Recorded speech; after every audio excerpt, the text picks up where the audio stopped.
Bom dia, bom dia. Acho que a maioria já desceu, né? Vou dar início à aula, concluindo a sessão 2 do capítulo 16, né? Vou orar para a gente começar.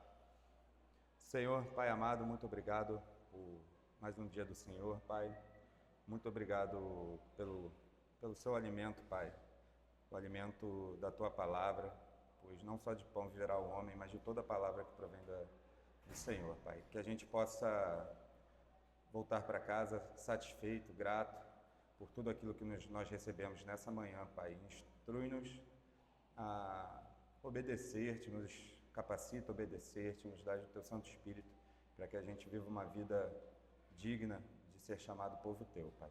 É isso que eu te peço e te agradeço, em nome de Cristo Jesus. Amém. A gente está tratando da sessão 2, né, do capítulo 16. Na semana passada a gente chegou até a metade, vamos dizer assim. Eu vou tentar correr para a gente conseguir concluir hoje.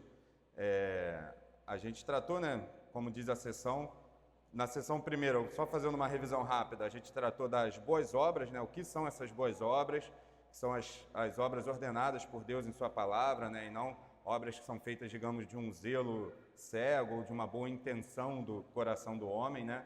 Isso diz a sessão 1.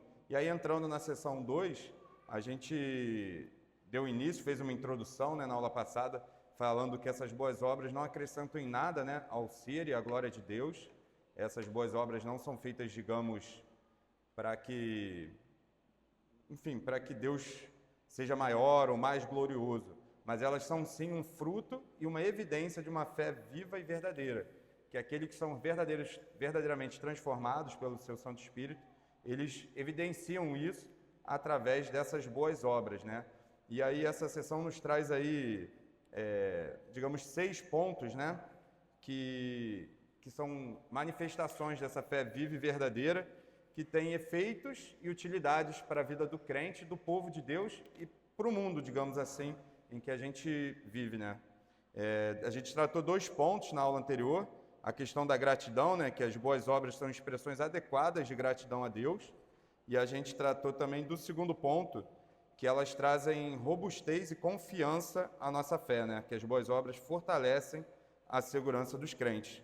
E hoje a gente entra, digamos, no terceiro ponto, que é a edificação dos irmãos, como as boas obras edificam o corpo de Cristo, né? Edificam a igreja. Então, como diz aí o terceiro ponto, as boas obras dos crentes edificam os seus companheiros cristãos. Aqueles que têm o cuidado de manter boas obras tornam-se padrão para os outros e incita-os a uma emulação sagrada. Emulação ali, digamos, uma outra palavra, digamos, para competição, mas não é uma competição para ver quem é melhor, mas sim uma competição onde um motiva o outro, onde um chama o outro a ser melhor nesse sentido de ser mais parecido com Cristo, né? As boas obras dos crentes não apenas fortalecem sua própria segurança, mas também têm um efeito edificante sobre seus companheiros na fé. Ao praticar as boas obras, os crentes tornam-se exemplo para outros, incentivando-os a seguir no mesmo caminho de santidade e obediência. O apóstolo Paulo, se alguém puder abrir aí em 2 Coríntios 9, 1 e 2, ele demonstra isso, né? Quando ele está escrevendo aos Coríntios, né? O poder que as boas obras da igreja de Corinto teve como exemplo para o restante da comunidade cristã ali do primeiro século. Quem pode ler? Desculpa, 2 Coríntios 9, 1 e 2. Capítulo 9, versículos 1 e 2. 2 Coríntios. Quanto à assistência a favor dos santos, é desnecessário escrever-vos, porque bem reconheço a vossa tristeza, da qual me glorio junto aos macedônios, dizendo que a Caia está preparada desde o ano passado e o vosso zelo tem estimulado a muitíssimo. Então ele termina aí com essa questão, né, dizendo que o zelo dos coríntios na distribuição, né, o pastor usou a palavra hoje, na generosidade, obrigado. Generosidade estimulou os outros crentes, né, de outras cidades. Paulo aqui reconhece que as boas obras dos crentes de Corinto, especialmente sua disposição de ajudar os necessitados, serviram como um poderoso incentivo para outros cristãos. Ele vê isso como um exemplo de como a prática de boas obras pode incitar essa disputa, né, essa emulação sagrada entre os crentes, onde a boa obra de um estimula, não de uma maneira egoísta, mas estimula de uma maneira santa, a boa obra e a disposição de outros a seguirem naquele mesmo caminho. Outro texto que a gente tem nesse sentido, né, é de Tito, capítulo 2, versos de 3 a 5. 3 a 8 até, se puder. Pode ser de 3 a 8, se alguém encontrar, pode ler.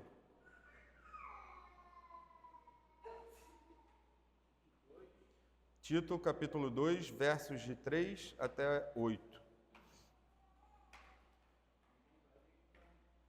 Quantas mulheres idosas, semelhantemente, que sejam sérias em seu proceder, não caluniadoras, não escravizadas a muito vinho, sejam mestras do bem, a fim de instruírem as jovens recém-casadas a amarem ao marido e a seus filhos, a serem sensatas, honestas, boas donas de casa, bondosas, sujeitas ao marido, para que a palavra de Deus não seja difamada.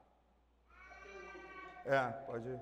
Quanto aos moços, de igual modo, exorta-os para que em todas as coisas sejam criteriosos. Torna-te pessoalmente padrão de boas obras.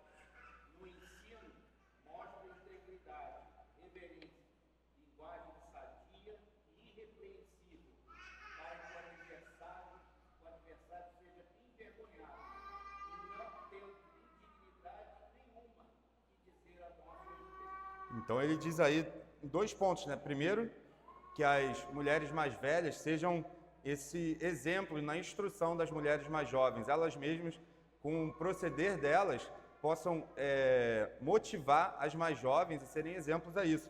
E também ele exorta para que Tito seja esse padrão de boas obras, para que ele seja um exemplo também na motivação e no exemplo, para que os crentes, né, possam imitá-lo nesse padrão, né? Jonathan Edwards, no livro Afeições Religiosas, ele diz o seguinte: quando um cristão pratica boas obras, ele não só glorifica a Deus, mas também edifica a comunidade de fé, provendo um exemplo visível de piedade e incitando outros ao mesmo zelo e fervor. Edwards destaca que as boas obras têm efeito multiplicador na vida dos verdadeiros crentes, encorajando os outros a seguir o exemplo de obediência e serviço. Então, essas boas obras têm um papel essencial na edificação da igreja. Quando os cristãos veem seus irmãos e irmãs em Cristo vivendo de maneira piedosa, são encorajados a seguir o mesmo caminho, criando uma comunidade onde a santidade e o amor ao próximo são continuamente cultivados. Vou ler também aqui mais uma citação de John Owen, passando aqui. A prática diligente de boas obras por parte dos crentes serve para edificar o corpo de Cristo, não apenas na forma de um exemplo a ser seguido, mas também como uma expressão concreta do amor mútuo que deve caracterizar a igreja. Então ela serve tanto como exemplo de fé um para os outros, como exemplo de Cristo na vida dos cristãos, né? Sendo assim motivando um a agir amorosamente e agir conforme Cristo, um na vida dos outros e um para com os outros. Então, a obediência aos mandamentos de Deus confirma a autenticidade da fé e aumenta a segurança do crente em sua união com Cristo, como diz o segundo ponto. E, além disso, como diz o terceiro ponto, essas boas obras servem como um exemplo poderoso para outros crentes, incentivando-os a seguir no caminho de santidade e amor. Então, a gente entrando isso para fechar o terceiro ponto, né, na edificação dos irmãos, e entrando no quarto ponto, se a gente fosse pegar cada ponto e trazer ali minuciosamente, eu acho que dava uma aula sobre cada um desses pontos que a gente está tratando, né? Então, pode ser que ao passar aqui rapidamente eu possa deixar alguma coisa, de repente, de fora, ou passar rapidamente para alguns pontos, mas é interessante a gente tratar um por um. E o quarto ponto, ele fala sobre adornar a profissão do Evangelho, né? Então, no quarto ponto, essas boas obras adornam a profissão do Evangelho. A piedade é o ornamento mais brilhante da religião cristã.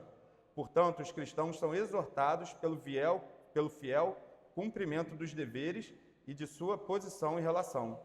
A prática da piedade é vista como um dos mais belos e convincentes testemunhos da verdade do Evangelho. Quando os cristãos vivem de acordo com os ensinamentos de Cristo, suas vidas tornam-se um ornamento que embeleza e confirma a mensagem do Evangelho, tornando-a atraente e crível para os outros. Eu nem tinha botado aqui, mas quando a gente lembra ali, passeando pelo centro, por cidades históricas, a gente vê aqueles prédios antigos, né, com aqueles ornamentos, aqueles acabamentos diferentes, todos, principalmente aqueles antigos, não sei se vocês conhecem tão bem, eu não sou muito bom, mas eu lembro do estilo rococó, que tem todos aqueles traços e curvas, ou do estilo barroco, com aquelas peças grandes, trazendo aquilo. E quando a gente compara, às vezes, com os prédios de hoje em dia, aquelas caixas quadradas de vidro e metal, você vê como o ornamento é importante, aquilo que demonstra, que traz o sentido mais profundo daquelas coisas. Então, quando a gente vive de uma maneira santa, uma maneira que reflete esse Evangelho, a gente traz todo esse ornamento para a pregação que a gente faz. Então, não é só a questão da gente pregar esse Evangelho, mas a maneira como a gente vive embeleza esse Evangelho, né? Como diz o apóstolo Paulo em Tito 2,10, quando ele exorta, né, que diz para os cristãos: deem prova de toda a fidelidade, a fim de ornarem em todas as coisas a doutrina de Deus, nosso Salvador. Paulo está enfatizando que a maneira como os crentes vivem suas vidas deve embelezar e refletir a verdade do Evangelho. A piedade prática, ou seja, a obediência diária e fiel aos mandamentos de Deus, é vista como um ornamento mais brilhante da religião cristã. E Calvino, né, comentando essa carta de Paulo a Tito, ele diz: a doutrina de Deus é adornada quando a nossa vida é um reflexo da santidade que o Evangelho proclama. Não há nada que glorifique mais a Deus do que a piedade prática, que é a evidência viva da graça que opera em nós. Então, quando os cristãos vivem de uma forma piedosa e obediente, suas vidas servem como um testemunho vivo do poder transformador do Evangelho. Esse testemunho é particularmente importante em um mundo cético em relação à fé cristã. As boas obras dos crentes mostram ao mundo que a fé de Cristo não é apenas uma confissão verbal, mas uma força real que molda e transforma o caráter e conduta. Então, até o que o pastor, trazendo um pouco para o exemplo, que o pastor pregou hoje pela manhã, né? A questão da gente mostrar através das nossas obras, usando o exemplo prático ali da questão do suborno e dos presentes e da maneira como a gente reage ao que a gente é galardoado, a maneira como a gente reage a isso, proclama também esse Evangelho, adorna esse Evangelho e mostra como ele realmente transforma a vida dos crentes e como os crentes, a Igreja de Cristo, se porta diferentemente do mundo, que aquilo que a gente proclama não é só verdadeiro em teoria, né, por ser verdade, por ser a palavra de Deus, mas na prática, porque ele realmente transforma a vida daqueles que são tocados por esse Evangelho, por essa palavra da verdade, né?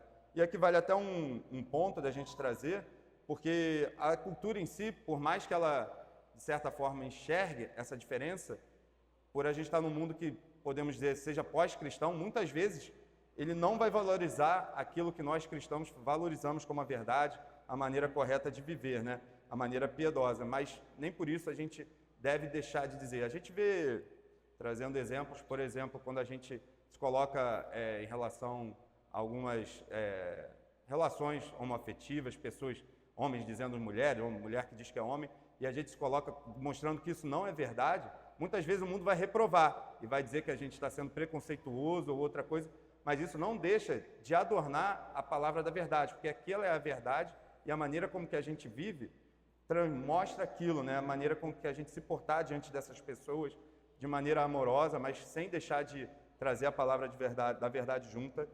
Por mais que o mundo rejeite aquilo adorna a pregação do Evangelho, né? E outra coisa que a gente ouve muito aí também, principalmente entre os crentes, que diz que aquela famosa frase, eu não sei de quem é, não lembro se é de São Francisco de Assis, mas enfim, que é: pregue o Evangelho, se necessário, use palavras. Também isso não é uma verdade do Evangelho. O Evangelho é essencialmente a pregação da verdade da palavra de Deus. A gente pregue o Evangelho e conclua essa pregação e comprove essa pregação através da sua ação sem as palavras. Então você tem que pregar e a sua ação sem as palavras, ela vai adornar, ela vai demonstrar que aquele Evangelho é verdadeiro, né?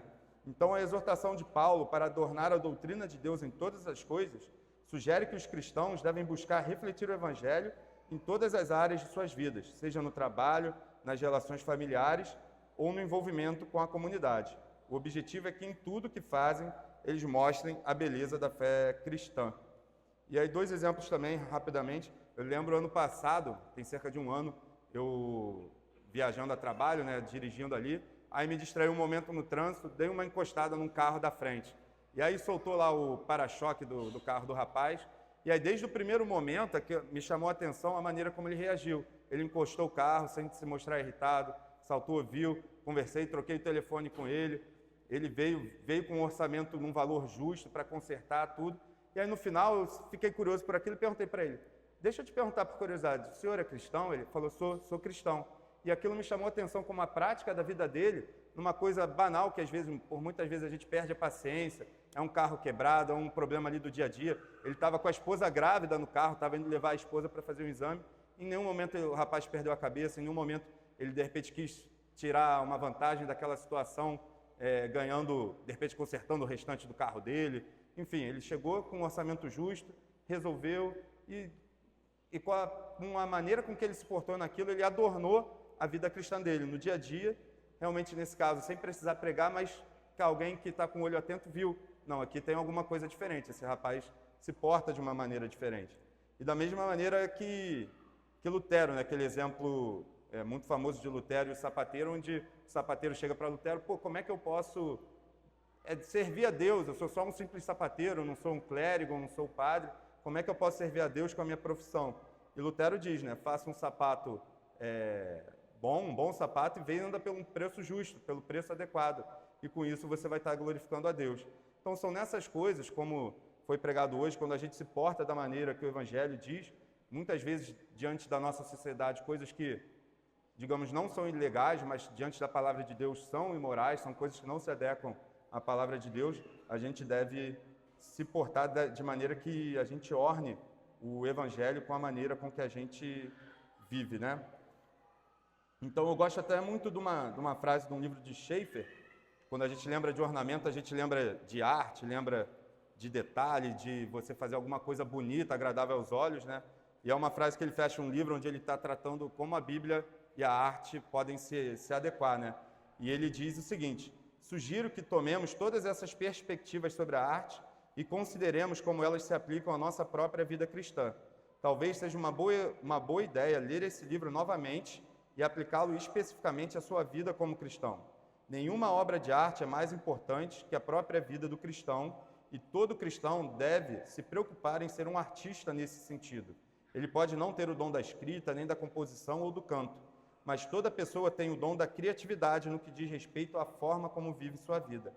Nesse sentido, a vida do cristão deve ser uma obra de arte.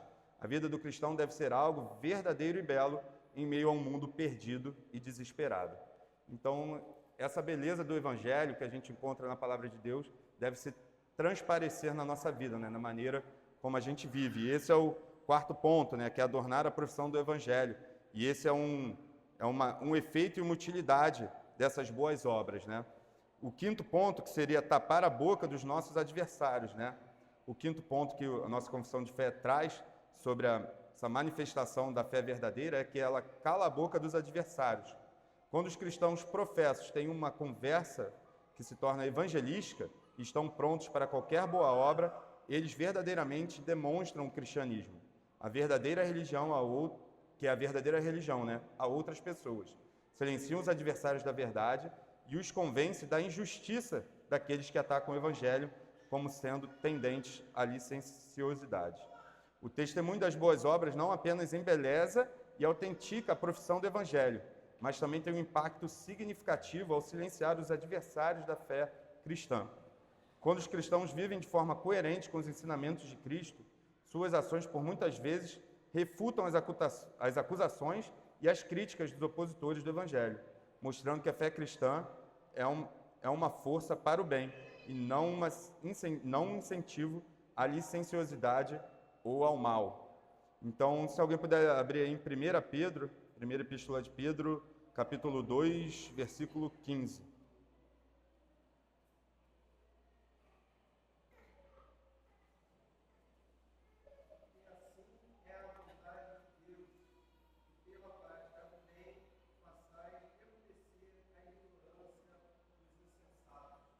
Pedro traz aí, né, que o mundo sempre vai ter os críticos e opositores ao Evangelho, mas ele também ensina que uma vida marcada por boas obras pode desarmar esses críticos, expondo a falsidade de suas acusações.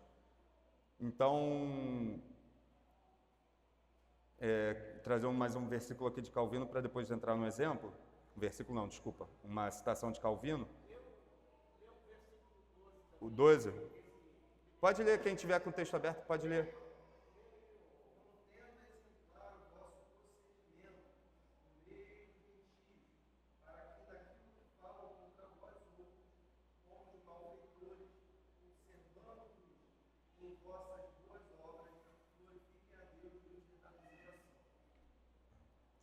E a gente encontra isso aí até no primeiro século ali. Muitas vezes os cristãos eram acusados de duas coisas. Primeiro, como os cristãos diziam que eram irmãos, a gente é uma família, irmãos. Muitas vezes os romanos acusavam os cristãos de estarem casando entre as famílias. Fugiu a palavra de novo aqui, incesto, obrigado. Eram acusados de incesto por estarem casando entre familiares, ou muitas vezes por não ter uma imagem de um Deus. Os cristãos eram chamados de não adorar a Deus nenhum, eram de ateus. Então, tudo isso era usado como palavra, como acusação contra os cristãos. E Pedro diz aqui que a pregação da verdade, a explicação dessa verdade de Deus, ela cala, né? ela silencia essas falsas acusações. E hoje eu acho que até muitas vezes a gente tem dificuldade, apesar da gente viajar no mundo indo para o pós-cristianismo, a nossa sociedade brasileira ainda é muito ligada à religião, com muita influência católica, e hoje em dia com muitos, digamos, cristãos nominais até no meio evangélico. E muitas vezes é difícil a gente chegar com o evangelho da verdade e pregar. Eu acho que é mais difícil muitas vezes entre os ditos cristãos do que não cristãos. Então muitas vezes a gente precisa chegar com a Bíblia, uma explicação amorosa e a maneira com que a gente vive, e a palavra da verdade, né, vai silenciar essas acusações. Aí, trazendo a citação de Calvino, né, comentando essa passagem, o testemunho de uma vida santa e justa é uma resposta mais poderosa do que qualquer argumento verbal. Quando nossos adversários veem que o Evangelho produz em nós uma vida de pureza e justiça, eles são forçados a admitir que suas acusações são infundadas e que sua oposição é injusta. Quando os cristãos vivem de maneira que suas obras refletem os ensinamentos de Cristo, eles não apenas silenciam os críticos, mas também recomendam a fé cristã aos outros. A vida piedosa e a conduta exemplar dos cristãos funciona como um argumento vivo e atraente que pode persuadir os observadores a considerar a mensagem do Evangelho. Então, a maneira que a gente vive, a maneira com que a gente prega esse Evangelho, não só faz com que essas boas obras sejam de glória a Deus, mas chamam a atenção daqueles que são críticos a pararem, e por mais que eles não considerem aquilo como verdade, a nossa maneira de viver, a nossa pregação é uma acusação diante de Deus à consciência deles, e a consciência deles vai acusar internamente eles da maneira com que eles vivem, né? Sabemos que é o Espírito Santo de Deus quem convence do pecado, da justiça e do juízo, mediante a pregação e exposição da palavra de Deus. Porém, eu vou fazer uma citação de Edwards, que ele aponta que uma vida de obediência e boas obras é um testemunho poderoso que pode levar outros a se interessarem pela fé cristã, especialmente quando as palavras falham em chamar a atenção. De novo, em Afeições Religiosas, Edwards diz assim: a prática das boas obras é a forma mais eficaz de recomendar a religião cristã ao mundo.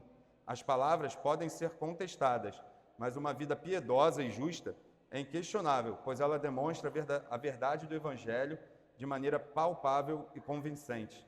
Eu lembro até que já no meio cristão mesmo, voltando uns pontos atrás, quando a gente fala da edificação dos irmãos, e quando a gente lê sobre a vida dos puritanos e a maneira com que eles tratavam a fé no dia a dia, eu lembro de um exemplo até conversando com o irmão Vanderlei, que está lá na Bahia agora, ele falando que os puritanos, por exemplo, quando iam lavar a louça, era um momento de oração, onde eles olhavam ali aquela louça suja e falavam: Senhor, assim como eu estou lavando essa louça, lava o meu coração, esteja trabalhando na minha vida. Quando eles iam varrer o chão, tudo aquilo, a maneira com que eles viviam, era tudo pensado para glorificar a Deus, e a obra das mãos dele, todo o trabalho, não era visto como um trabalho, digamos, penoso, ou um trabalho simplesmente que eles tinham que fazer porque tinham que cumprir algo, mas era algo dedicado a Deus. Então, quando a gente vive de uma maneira digna do Evangelho, a gente vê que essas boas obras, eles podem zombar, os não cristãos podem zombar, mas aquilo demonstra para eles o evangelho verdadeiramente. E aquilo encoraja os irmãos a viverem da mesma maneira, né? Então, as boas obras dos crentes são uma prova de que a doutrina da graça não leva à anarquia moral, mas, ao contrário, conduz a uma vida de virtudes e piedade. Eles são uma refutação direta à ideia de que a fé cristã endossa e encoraja a licenciosidade, que aqui foi outra acusação, principalmente na época da Reforma, né, onde os católicos tinham aquela questão das boas obras como objeto da salvação, como se as boas obras levassem à salvação e que se você retirasse aquelas boas obras e substituísse simplesmente pela graça, aquilo ali levaria à licenciosidade, né, que as pessoas viveriam de qualquer jeito. Enquanto que o Bavinck mostra aqui que não, que essa fé, essas boas obras são verdadeira evidência, e que, na verdade, a maneira com que a gente vive silencia esses acusadores também de que a maneira, que o Evangelho é uma maneira que se pode viver, que leva você a viver de qualquer maneira, né? E isso também hoje, já no momento atual, muitas vezes quando a gente vê os liberais, isso também é uma maneira de rebater, a maneira com que a gente vive demonstra que esse Evangelho é verdade, que não leva a gente a uma vida licenciosa, né? Então, uma vida marcada por boas obras oferece um testemunho irrefutável da veracidade e do poder do Evangelho. Quando os cristãos vivem de maneira que refletem os valores do reino de Deus, eles não apenas adornam a doutrina de Deus, mas também tornam difícil para os críticos sustentarem suas acusações contra a fé cristã. E aí, pulando aqui para o 6º ponto, né, que ele colocou por último, mas que na verdade é o fim principal, né, das boas obras, que é buscar a glória de Deus, glorificar a Deus nas nossas vidas, né? Então, essas boas obras, elas glorificam a Deus. Quanto mais os crentes são frutíferos nas boas obras, mais Deus é glorificado. Os cristãos não apenas glorificam a Deus, mas podem levar outros a glorificá-los também por suas boas obras. Se alguém puder abrir João 15, 8. João capítulo 15, verso 8.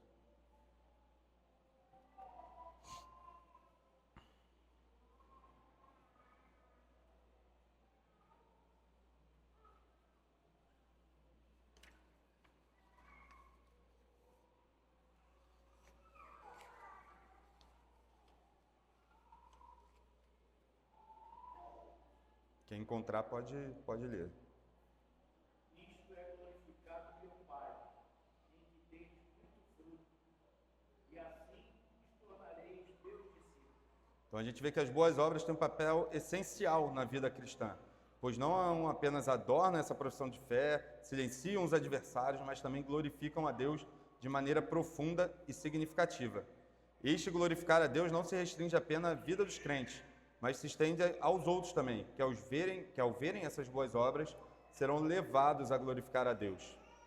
Então, até uma vez, um tempo atrás, conversando com um pastor numa outra igreja, né, já há alguns anos atrás, essa questão de muitas igrejas que são focadas simplesmente na multiplicação, né?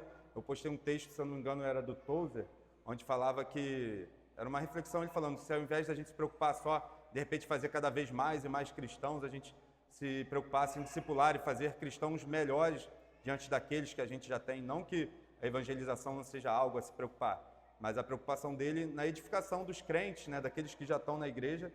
E Tozer usa esse versículo, né, nessa reflexão. E aí eu postei isso numa mídia social, que eu não lembro qual é, e um pastor veio me falar, não, a gente deve fazer, é muito importante a gente fazer mais discípulos. E eu entrei ali numa conversa com ele, né, falando, não, é importante a gente pregar o evangelho, fazer, quem convence é ele, mas o fruto que esse texto se refere não é simplesmente mais cristãos, mas que aqueles cristãos que já estão inseridos ali na videira verdadeira deem fruto, tenham uma vida que glorifique a Deus, né, que dignifiquem a Deus e que façam o nome de Deus exaltado. E Calvino, ao comentar sobre essa passagem, né, ele diz que as boas obras dos crentes são uma manifestação da obra de Deus neles. E é através delas que Deus é glorificado. Não são as obras em si que têm mérito, mas o fato de que são realizadas pela graça de Deus e para a sua glória. Então aqui é enfatizado que as obras são frutos da graça de Deus. E, portanto, sua prática é uma maneira de reconhecer e exaltar a soberania e bondade de Deus. E esse texto traz muito do que eu coloquei lá na introdução, que esses frutos, essas boas obras como frutos, a árvore não produz fruto em primeiro lugar para si mesmo, mas para aquele que está próximo ou com algum fim, né, objetivo. E a vida do cristão, o fim, né, o principal do homem, como diz a pergunta 1 do nosso catecismo, né, é glorificar a Deus e gozá-lo para sempre. Então, o primeiro lugar ali dos nossos frutos, aquilo não é para a gente, mas sim para a glória de Deus e para alimentar a comunidade cristã e poder também falar dessa verdade para outros, né? Se alguém puder ler aí também Mateus 5,16, que é bem similar ao que Cristo diz em João 15,8, né? Mas só para mostrar como essa questão das boas obras e do fruto não é uma questão simplesmente de termos mais cristãos, mas sim que os cristãos sejam verdadeiramente, ter verdadeiramente esses frutos da fé verdadeira, né, em suas vidas. Mateus 5,16.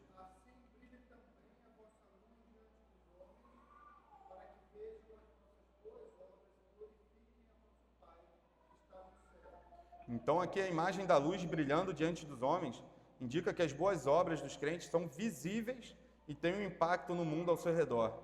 Essas boas obras não apenas glorificam a Deus diretamente, mas também têm o poder de levar outros a reconhecerem e glorificarem a Deus. Então o propósito final das boas obras, né, final e primeiro, por mais que possa parecer paradoxal, que o primeiro objetivo é glorificar a Deus, e no final ele traz esse fechamento que é a glória de Deus. O propósito final das boas obras é a glória de Deus. A tradição reformada enfatiza que o propósito final de todas as coisas e de todas as boas obras é a glória de Deus, que é a nossa pergunta 1 do catecismo. As boas obras não são realizadas para autopromoção ou para ganhar mérito diante de Deus, mas para refletir a glória de Deus e exaltar seu nome.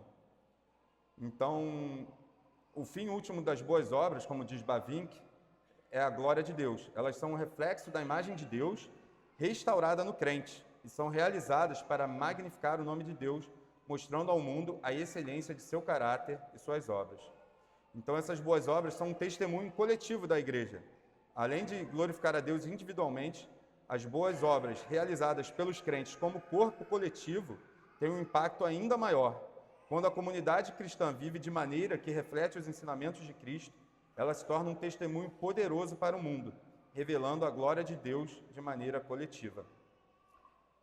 Então, as boas obras dos crentes, resumindo todos esses pontos, as boas obras do crente, elas devem ser enraizadas na glória de Deus. A nossa gratidão, essa robustez da nossa confiança na fé, a edificação dos irmãos, a adornar, né, a profissão do Evangelho, a pregação do Evangelho, o tapar a boca dos adversários, tudo isso deve ter como base, como raiz, a glória de Deus. Jesus ensina que ao darmos fruto em boas obras, nós glorificamos o Pai, e ao deixarmos nossa luz brilhar diante dos homens, podemos levar outros a fazerem o mesmo. Dessa forma, elas são uma expressão da obra de Deus em nós e um meio pelo qual sua glória é revelada ao mundo. Isso aí a gente encerra esses 6 pontos, né? Tentei dar uma resumida, pulei até algumas coisas que eu tinha colocado para a gente conseguir encaixar, porque daria para falar muito sobre cada um deles. E entra aí, digamos, na frase final da nossa sessão, né, que é a fim de que, tendo seu fruto em santificação, tenham no fim a vida eterna. Então, as boas obras são pré-requisitos essenciais para a entrada nos céus, não como um mérito que a gente ganha diante de Deus, mas esse pré-requisito como uma maneira que a gente comprova que a nossa fé é verdadeira, de que aquilo que a gente professa é algo verdadeiro em nossa alma, em nosso coração. Embora essas boas obras não é o que nos dá a vida eterna, ainda assim são indispensáveis e totalmente necessárias para todos os que são herdeiros da graça que dá essa vida. Essa ideia de fruto em santificação está intimamente ligado ao processo de crescimento espiritual na vida cristã, que tratamos já no capítulo 13, né, em que falamos sobre a santificação, onde as boas obras e a santidade progressiva são evidências de uma verdadeira união com Cristo.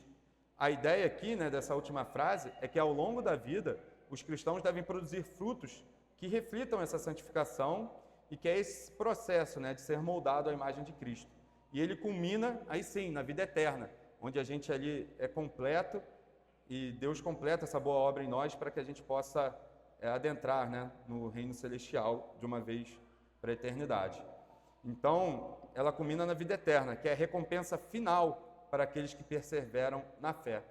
A santificação é um processo contínuo, pelo qual o Espírito Santo transforma os crentes, tornando-os mais semelhantes a Cristo em caráter e em conduta. Esse processo resulta na produção de frutos, que a gente tratou aqui. O que são esses frutos e como é que esses frutos são úteis a nós, né? Então, esse processo resulta na produção de frutos e que são evidências visíveis da boa obra de Deus na vida do crente. Então, em Romanos 6:22, Paulo, concluindo aí, né, diz que agora, porém, libertados do pecado, transformados em servos de Deus, tendes o vosso fruto para a santificação e, por fim, a vida eterna. Paulo destaca que o fruto da vida cristã é para a santificação, um crescimento contínuo na santidade e na conformidade à vontade de Deus. Este fruto não é apenas uma consequência natural da vida cristã, mas é também uma necessidade, pois sem santificação ninguém verá o Senhor, como a gente tratou hoje na nossa confissão de pecados, né? Então, esse processo de santificação e essa demonstração de boas obras tem essa culminação na vida eterna, porque a palavra mesmo diz que sem essa santificação ninguém vai ver a Deus, né? Então, a santificação, citando mais uma vez John Owen, né? A santificação é a obra do Espírito Santo pela qual somos progressivamente libertos do poder do pecado e conformados à imagem de Cristo. Esse fruto é a evidência de que estamos em Cristo e é uma preparação indispensável para a vida eterna. Tem até uma citação que eu não vou lembrar agora de quem, mas que diz que se a gente não está satisfeito em viver uma vida de santificação no aqui, se a gente não está satisfeito nos mandamentos e no que Deus exige de nós, se a gente não faz isso com gratidão e alegria, por que a gente vai querer estar no céu na presença de Cristo na eternidade? Se isso não é verdade na nossa vida agora, na eternidade, muito menos, onde a presença dele vai ser contínua e completa na nossa vida. Então, essa santificação, essas boas obras, tudo isso demonstram a verdade que está em nosso coração, né? A vida eterna é o destino final e glorioso dos que estão em Cristo. No entanto, essa vida eterna não é apenas um prêmio a ser recebido no final, mas como o pastor trouxe hoje também, mas começa já aqui e agora, à medida que o crente vive em união com Cristo e experimenta a transformação pela santificação. Então, a vida cristã, vou acelerar aqui para o final, a vida cristã é marcada pela perseverança, onde o crente é chamado a continuar em sua jornada de santificação até o fim. Essa perseverança é um testemunho da graça sustentadora de Deus e é necessária para alcançar a vida eterna. Então, esse conceito da frase final aí dessa sessão, que é o de fruto em santificação, que essas boas obras são, né? Ele é central na vida cristã. É através da santificação que o crente é progressivamente conformado à imagem de Cristo e esse processo resulta na produção de frutos que glorificam a Deus. Esses frutos são evidência da fé verdadeira e a obra do Espírito Santo em nossa vida. A vida eterna, então, é a culminação desse processo, a gloriosa recompensa para aqueles que perseveram em santidade e fidelidade até o fim. E para terminar, eu vou ler uma citação de Rod, né, de um teólogo, exatamente sobre essa seção da nossa confissão de fé, que ele diz assim: as boas obras, então, são necessárias à consolidação da salvação, não no sentido de serem pré-requisito da justificação, nem como o estágio do progresso do crente em merecimento do favor divino, mas elementos essenciais dessa salvação, os frutos e meios substanciais da santificação e da glorificação. Uma alma salva é uma alma santa, e uma alma santa é aquela cujas faculdades se engajam todas nas obras de amorável obediência. Não pode existir graça no coração sem as boas obras como sua consequência. Não pode existir boas obras sem o crescimento das graças que são exercitadas nelas. O céu não poderia existir, exceto como uma sociedade de almas santas, mutuamente obedecendo à lei do amor em todas boas obras que essa lei requer. Então, todas essas utilidades da boa obra, das boas obras, de tudo aquilo que o processo de santificação traz a nós e que a fé salvadora traz às nossas vidas, tem como essa finalidade glorificar a Deus e ser fruto para a nossa vida eterna, né? Tem alguém que tem alguma pergunta, quer fazer alguma colocação antes de terminar? Então, eu vou orar para a gente terminar e voltar a poder estar aqui novamente à noite. Senhor, muito obrigado pela obra completa da salvação que o Senhor opera em nós, Pai, desde a justificação, santificação, as boas obras que são também fruto da Tua graça que opera em nós, Pai, pois sem Ti nada poderíamos fazer, Pai. Então, nos dê essa humildade de saber que dependemos de Ti em tudo, e nos dê esse coração transformado para que a gente possa ver a utilidade dessas boas obras como fim e como início em Ti, para a Tua glória, mas que o nosso coração possa se alegrar nelas e regozijar nelas e querer cada vez mais ser conformado à Tua lei e aos Teus mandamentos, Pai. Nos leva em graça e em paz de volta para casa e que a gente possa estar aqui novamente à noite para agradecer-te por tudo que o Senhor tem feito em nossas vidas, mesmo nós não merecendo nada, Senhor. Muito obrigado. Em nome de Cristo Jesus eu te agradeço. Amém.